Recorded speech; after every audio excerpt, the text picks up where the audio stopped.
jet tempur Israel diklaim berhasil terbang bebas di langit Iran tanpa satupun perlawanan, dunia mulai mempertanyakan di mana kekuatan udara Iran. Tapi cerita belum berakhir. Justru di saat itulah Menteri Pertahanan Iran tiba-tiba muncul di Tiongkok, duduk di dalam kokpit jet tempur J-10 buatan Cina, dan foto itu langsung viral. Kunjungan itu terjadi hanya sehari setelah kesepakatan gencatan senjata dengan Israel. Terlalu cepat, terlalu strategis, terlalu mencurigakan. Apakah ini kebetulan atau sinyal bahwa Iran sedang mempersiapkan sesuatu yang lebih besar? J-10C bukan pesawat tempur sembarangan. Ini jet generasi 4/5 buatan Cina, sekelas dengan F-16V Amerika dan Gripen E dari Swedia. Jet ini bisa bawa rudal jarak jauh PL-15 yang dikabarkan punya jangkauan lebih dari 200 km, bisa mengacaukan radar lawan, dan bisa menyerang target udara maupun darat dengan presisi tinggi. Bukan cuma kuat di atas kertas, jet ini sudah pernah bertempur. Ingat saat konflik India-Pakistan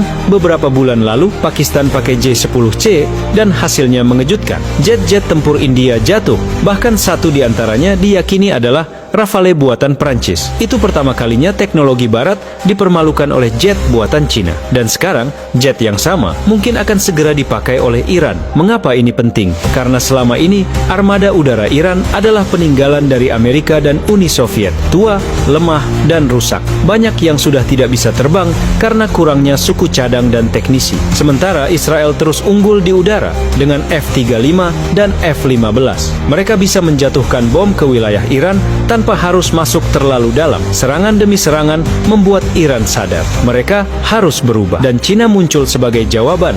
Setelah Rusia gagal memenuhi kesepakatan jual beli jet tempur Su-35, Iran tak bisa menunggu lagi. Langkah ke Cina dilakukan dengan cepat, tegas, dan penuh perhitungan. Ini bukan cuma soal membeli pesawat, ini soal harga diri, soal memulihkan pertahanan udara, soal menyeimbangkan kekuatan di langit Timur Tengah. Dan kalau benar Iran mendapatkan J-10C, maka Israel harus bersiap menghadapi lawan yang jauh lebih serius. Netanyahu tahu itu. Apalagi Iran juga baru saja menangkap ratusan orang yang diduga jaringan mata-mata Israel, yang disebut bekerja sama dengan Mossad. Ketegangan makin meningkat. Gencatan senjata yang terjadi terlihat rapuh. Kedua pihak saling tuduh, saling serang, bahkan hingga menit-menit terakhir kesepakatan. Newsweek menulis, ada 4 tanda bahwa perang Iran-Israel bisa pecah kembali. Pertama, program nuklir Iran yang makin tidak terkontrol. Kedua, gencatan senjata yang tidak maksimal. Ketiga, operasi rahasia yang terus terbongkar. Dan terakhir, retorika dari para pemimpin yang makin tajam. Netanyahu sudah bilang, kalau Iran hidupkan program nuklirnya, maka Israel akan bertindak. Sedangkan Presiden Pezeshkian menegaskan, mereka akan terus berdiri melawan agresi Zionis. Dan satu pernyataan yang mungkin jadi isyarat paling dingin